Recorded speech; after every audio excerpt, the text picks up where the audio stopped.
Well, good morning everyone, and hope you're having a wonderful day. This is my Appalachian Life, and I'm glad you're here. I wanted to give you an update on the Electro-Culture video that I did a couple of weeks ago, and I need to make a big correction in how you assemble your copper antennas. So the information that I had heard on YouTube said that if you're in the northern hemisphere, you wrap your copper wire on your poles in a clockwise direction. But if you live in the southern hemisphere, you wrap it counterclockwise. Well, being the hillbilly Tennessee girl I am, I thought, well, we're in Tennessee, so we're in the south, so I'll wrap mine counterclockwise. Well, that doesn't mean north and south. I was thinking Mason-Dixon line, but we're talking about hemispheres with the electroculture. So all of the United States is in the northern hemisphere, is what I found out this morning through my research. So that means I have to take my antennas down and rewrap them in a clockwise formation. And I also made some little coils to put in containers, and I ordered some from Nikki at Hills Mill Homestead. And they came, and that, when I received them, I thought I've done something wrong. So here's Nikki's.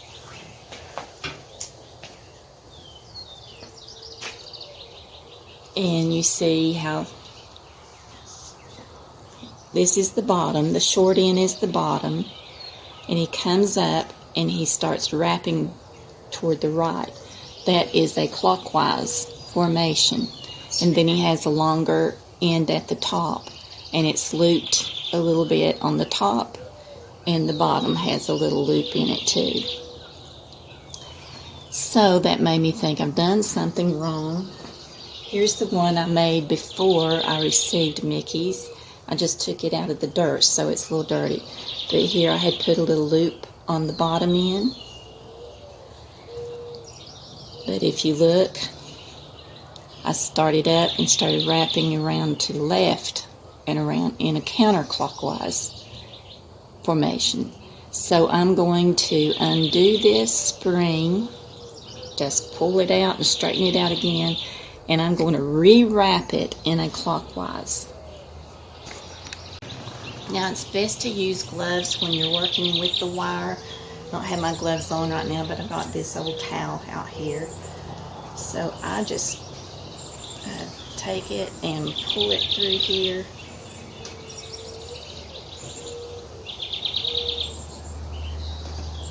And that just straightens it up a little bit more to where you can rework it. If there's any heavy bends, you can go ahead and try to bend them straight. Back down. So there's my tail piece. No, that's the top piece. This is the tail piece that came out of the dirt. And I have just a piece of PVC pipe that I use to twirl it around. So I'm going to start down here and leave that tail on the bottom. And then I'm going to bend that to the right, just like that. I'll put it on the tail piece and hold that down with my thumb and hold it tight. And I think I will get my gloves on to wind it. There's a lot of construction going on around us, so you may hear some trucks or something in the background. But anyway, here is my piece of copper wire, my PVC pipe. Put that tail down here on the bottom with it facing to the right. Hold it well with your thumb to secure it.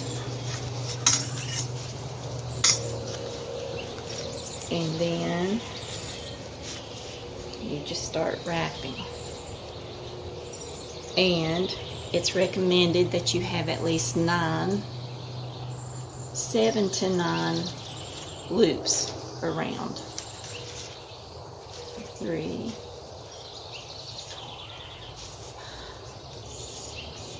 7, 8. 1, 2, 3, 4, 5, 6, 7, 8, 9. And I'm going to bend it up for the top piece. So you see how I have it wrapped with the bottom tail. And then I'm just going to slide that out. You can push it down if you want to be shorter.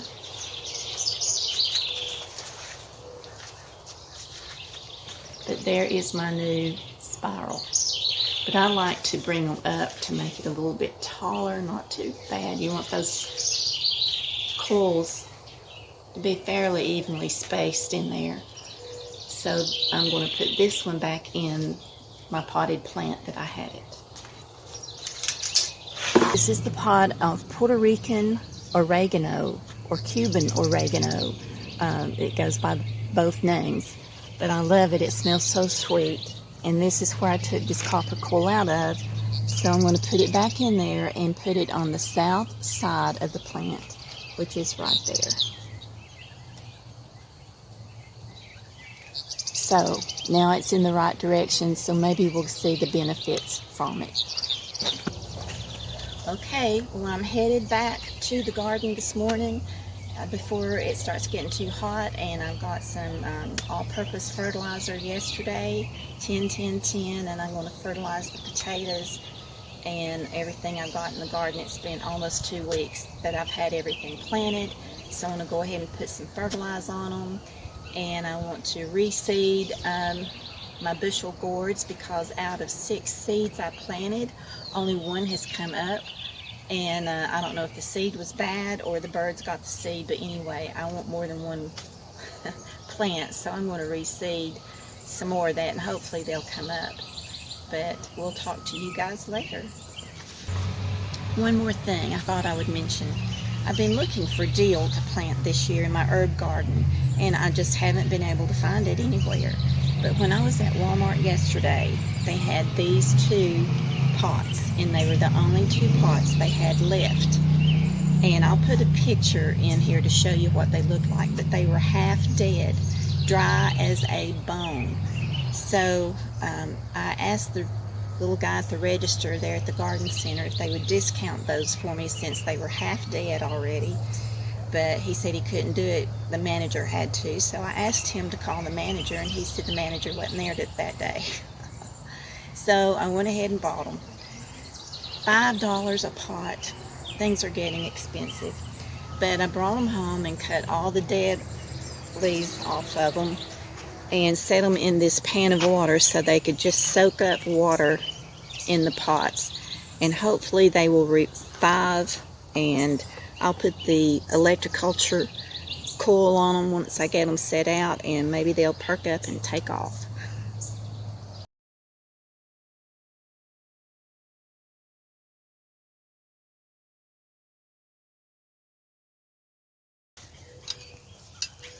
So this was a T-post that was already in the ground, and it's the highest one right in the middle of this cow panel in the middle of the garden.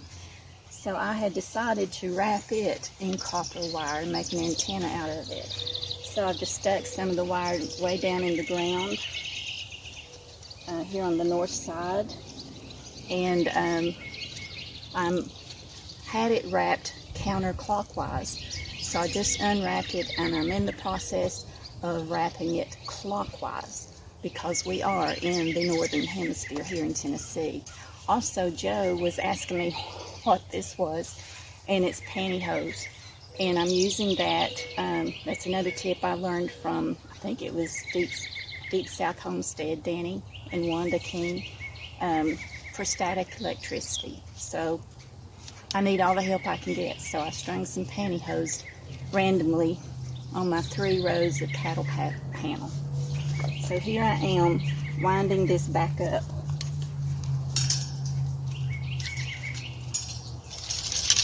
In clockwise.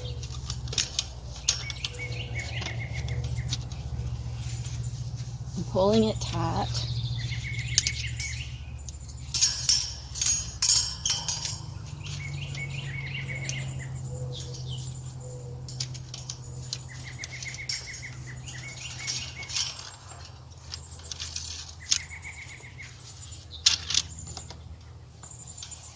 Also, down here, I don't know if you can see this coil. That one came from Mickey at Hills Mill Homestead that I ordered. And I put it here at this particular tomato plant because it's so tiny. It's one of the Parks Whoppers that I like. And I may have to cut that leaf off because it's getting browned and wilted on the end. But I thought I'd put it there to see if it'd help it perk it up. So I'll keep winding. So I completed re-wrapping this pole, and I didn't have much left at the top, but it's a little antenna. So it's just a little extra to maybe help with the garden.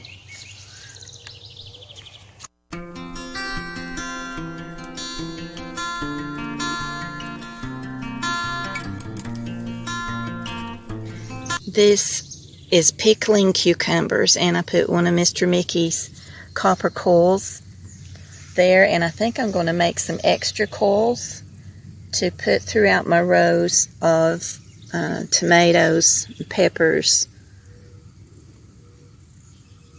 and cucumbers, just to make sure they're all getting a good benefit from the Electro-Culture.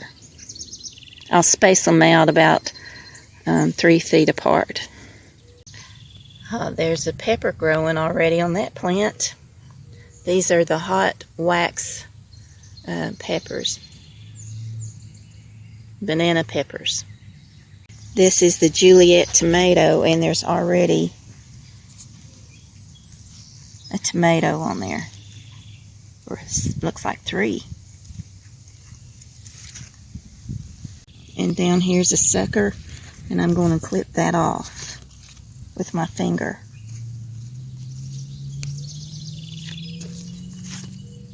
This is a Parks Whopper, and it's just been out for 2 weeks, and I have never seen a Parks Whopper put a tomato on this early. Look at that. So believe my 6-foot antennas are working to reach over this far. They're growing really good. This one has tomatoes already on it too, just after 2 weeks. And I'm looking on down the row, and just about every one of them has little tomatoes on them now. This next one, get under there to see it, yes.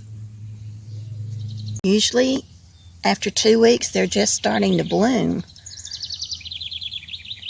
And I guess I missed the blooms on these. Maybe they were blooming when I set them out, but I'm amazed that they already have tomatoes on them. Just 2 weeks after setting these things out. The last 2 or 3 down here on the end, they are blooming now, but no tomatoes. This is typical after 2 weeks. More blooms on this one. And the one on the very end, I don't see any blooms on it yet. And these are the ones that are the farthest away from the Electro-Culture.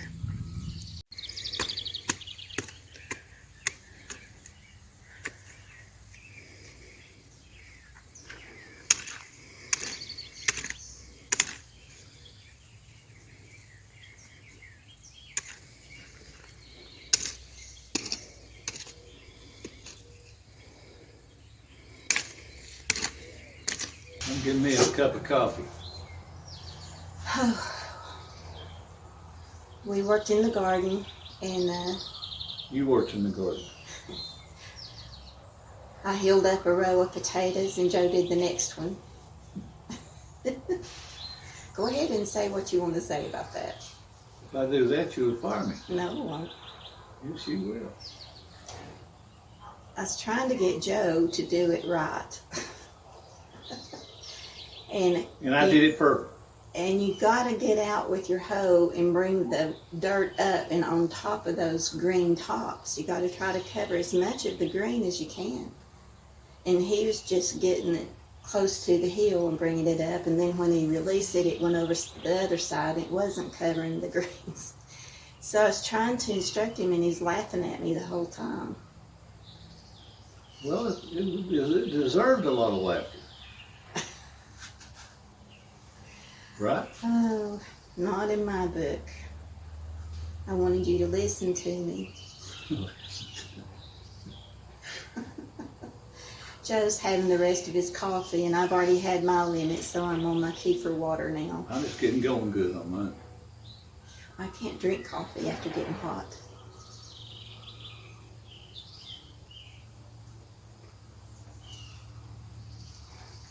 Pour me another cup of coffee, for it is the best in the land. I'll put another nickel in the jukebox and pray I'm truck driving man. Song of the day. Joe usually, whatever we're doing, he knows some kind of song that fits in. Well, you need a song to rely upon. No doubt about that.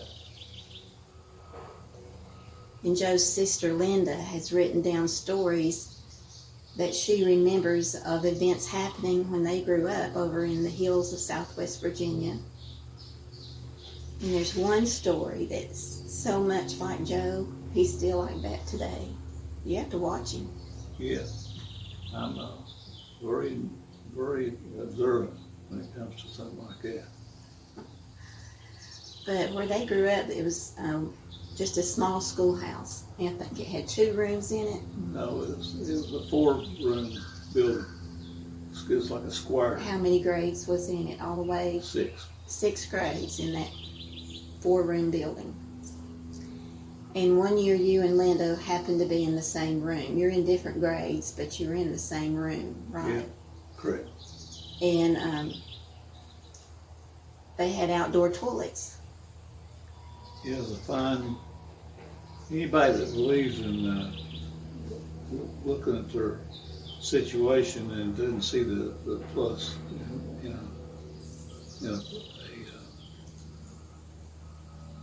what am I looking for? Circumstances. You can fight the bugs off and everything else, and this stand the test of time for a man. Let me tell the story. So, when they had to use the bathroom, the teacher had a list, and it only had like 4 seats in the outdoor toilet. I don't know, but it wasn't ever enough. Anyway, only 2, maybe 4 could go at a time. So he had. No. It was 1 or 2. Okay, 1 or 2 could only go at a time.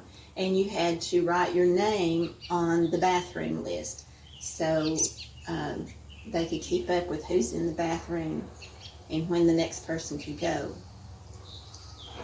So It's like a prison. every few minutes, Joe would go up and write his name on the bathroom list. It's a room for that. If it was time for another person to go, he would go write his name on the list and go out. But he wasn't going to the bathroom. He was going. Let me back up. Also, they didn't have toilet paper. No.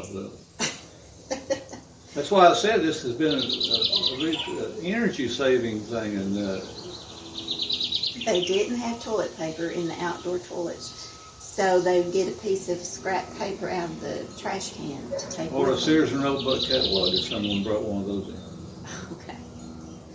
So anyway, back up. Joe would write his name on the list and go in the trash can and find him a good soft piece of paper and You head make out it the soft. door. You make it soft. And There's an art to that. yeah, but he wasn't going to the bathroom. He had a fishing pole in the creek nearby, and he River. He was going by to check his fishing pole. That was just an excuse to go out to check his fishing pole. Right. Did the teacher ever catch on to what you were doing? I don't know if he did or not. I really don't.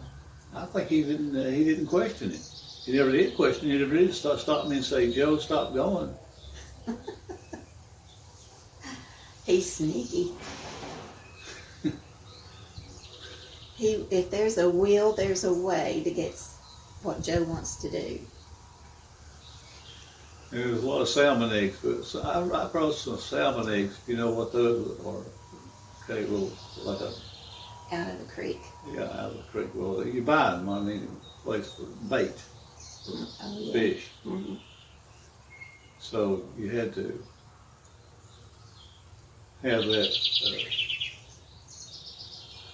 monitored closely too. You didn't want to get too many fish caught on the bank. You wanted to let them run, throw it free, when you could. Mm-hmm. So when you caught a fish, did you just leave it on the hook in the water till school was out, or what'd you do? No, we was more into catching. Everything was really ahead of our time in that day. We were ahead of the time. Were you catching and releasing? Catching and releasing, yeah. Okay. Well, tell me about the time that you went to a flea market with your friend and you came home with a dog. Yeah. How'd that story go? Well, on Wednesdays, Speak up. on Wednesdays, there was a event every Wednesday at Ramsey, is the name of the little town, Mm-hmm. going through it to get to Norton. And people would bring dogs, anything known to man. They'd trade guns, Knives, tools, yeah, you name it. they trade. They'd trade it out, argue about price and come back with a counter offer later or something. That's negotiating. Yeah, but they didn't know that. They didn't know what they did not know that You're bartering. bartering or anything. They didn't know any of the definitions of the words. Well, okay, go ahead. You and who went? Well, let's see. That was Ricky Joe's dad would give us a ride, me and him a ride up to the flea market at Ramsey. And he let us off there and we toured the area and Looked around a bit. looked around a bit. And then there was a dog there, a big old blue tick hound, big blue tick. People used them for a fox dog, they called it a lot. Uh-huh. Big dog, Mm-hmm. big animal. And he was eat up with mange and bad situation. And I made an offer to that guy. I can't remember at any amount. Anyway, we negotiated. And I had a little air gun like you got here. Mm-hmm. And I got that, and I was able to trade that for that dog with that air pistol. And then we hauled it back down to Tacoma. And when Mom saw it, she was still a fit because I brought that dog in there in bad shape like that, and I didn't pay attention to her. I took that dog and took care of it and got rid of that mange. You called it mange. Do you remember what you put on him to get rid of the mange? Yeah, let's see. I can't recall what that was, but it was in a special container that held about a gallon of this stuff, and it was very potent. And I put it on him, and that day, and within maybe 2 days or 3, I was starting to get him healed up and everything. Anyway, Mom said, "I'm not gonna put up with this, bringing in this stuff all the time." And You raced cars when you were younger. What got you interested in racing? being a fan of racing, by going to the tracks, and even though I started out just a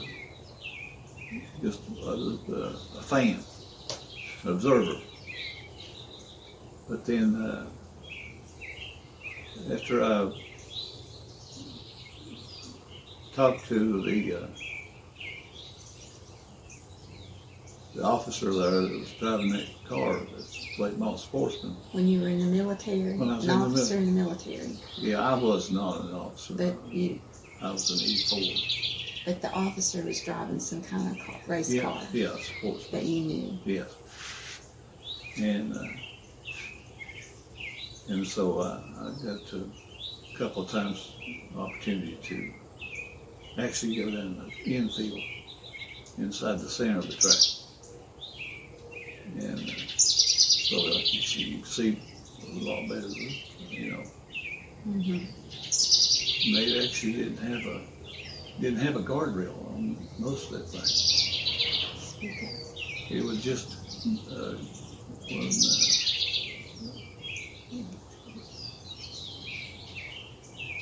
So in the infield, they didn't have a guardrail. No, all they have is brush that grows around it. Okay.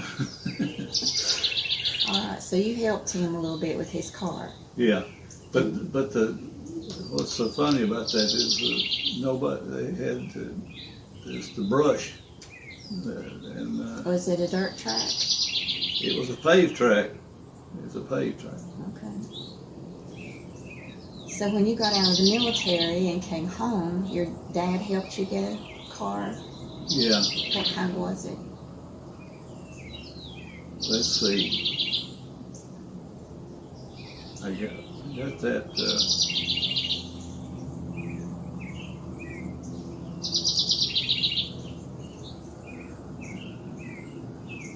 What was the number on your car?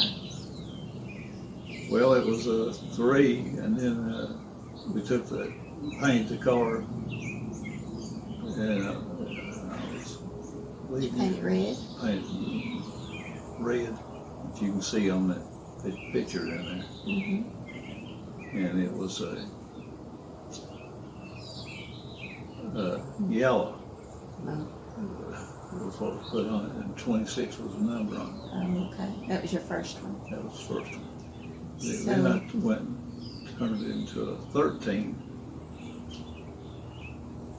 Another Chevelle. And the next year, calendar year, I had a 64 Chevelle body.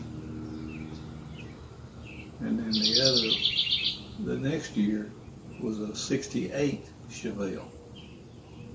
Mm-hmm. And I ran it that season too. So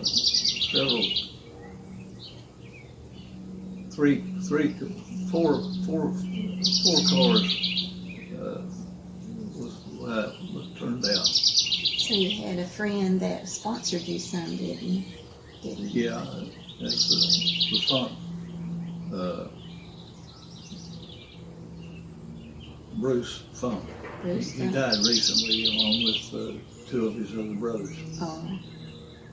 They owned the drilling company. They owned a big plumbing company, and they paid me a little bonus money. Not much. Yeah. So what racetracks did you race on? I raced on Coburn, Lonesome Pine that we're discussing. Mm-hmm. I went from there. I went and raced. I can't think of that name there. Anyways, another racetrack, Bull's Cap, or near Bull's Cap. Bull's Cap was a dirt track. Mm-hmm. And I put it, I actually finished up my driving career there Did you ever race any at the Kingsport Speedway, or was it even built in? Yeah, it was a older track. It had been there a long time. Yeah, but you raced there some. Yeah, I just, but I only ran there 2 or 3 times. Yeah, but you won the championship one year, didn't you? Right, 75. Well, got pictures. I made a collage of pictures of Joe's racing days, and I'll take a picture of that and put it in here on the video. But yeah, if we had known each other back then, we wouldn't have been dating, because I did not like racing at all. And the reason why is because I had a date with a guy, and he liked racing, and he took me to the Kingsport Speedway, and the person sitting behind me spilled his beer down my back, and I didn't like it. It was just too loud, and everybody's drinking, and I didn't like it. It was not a scene for me, and so I would never go back. And but being the race car driver, it's a different element that you were in from a fan in the stands watching it. Yeah. But another story is my oldest brother Teddy was in the military, and when he came home, he had bought a Pontiac Firebird. 4-speed, V8. And Teddy's friend, Ralph Music, was also a friend of Joe's. And Teddy thought his car wasn't running exactly right. And Ralph Music said, "I know who can fix it." So he took Teddy over to where Joe lived in Coburn. Tacoma. And you can go ahead and tell the story from there. He brought it over there, and it wouldn't run, suit him, and I said, "Yeah, I believe I can. Speak up. Believe I can help you, or whatever." And so I set the timing up on it. A little trick I had on all those high performance cars of those years. I knew how to get them that particular car. I drove it down the road, and Teddy was in the car, and Ralph and me,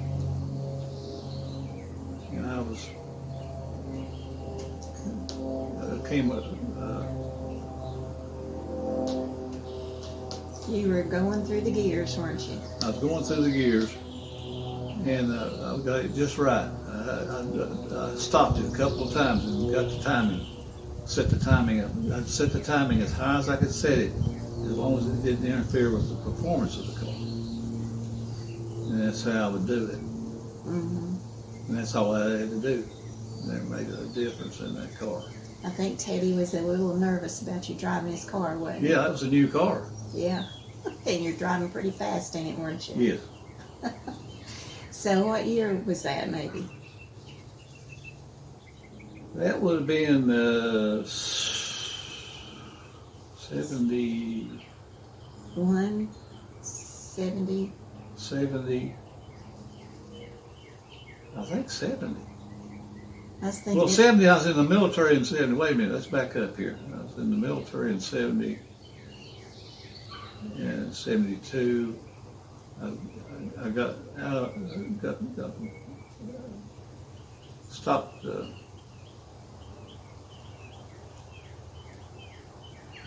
Anyway, it was early 70s. But, so when Joe and I, we met in church. And he was divorced and I was divorced. And we had a singles care group at church. And that's where I got to know Joe. And we started dating and dated for 2 years and got married. And when he met the family, Teddy kept thinking, I know him from somewhere. And after about a year or two of being married, he finally remembered where he knew Joe from. And it's from that time he brought his car over for Joe to set the timing on it. So that was quite a few years passed between then, wasn't it? Yeah. And I drove my last race at Bull's Gap. And that would have been in 1977. Mm-hmm. Well, I think we sit here long enough. You finished your coffee? No, I've not finished my coffee. Hold on. I gotta go in and fix us some lunch. And before we do that, I want to take you over and show you that sprout coming out on the grapevine so you don't weed eat it when you weed eat over there, okay? All right. Well, go ahead and knock me out there. Well, after a further inspection, I don't think that is a shoot off the grapevine. It's got Wishful thinking. It's got little sticky places on the stem, and Joe said it may be poison, and I'm like, oh no, I've handled it. So I got to go in and wash myself up real good, and I hope it's not poison ivy.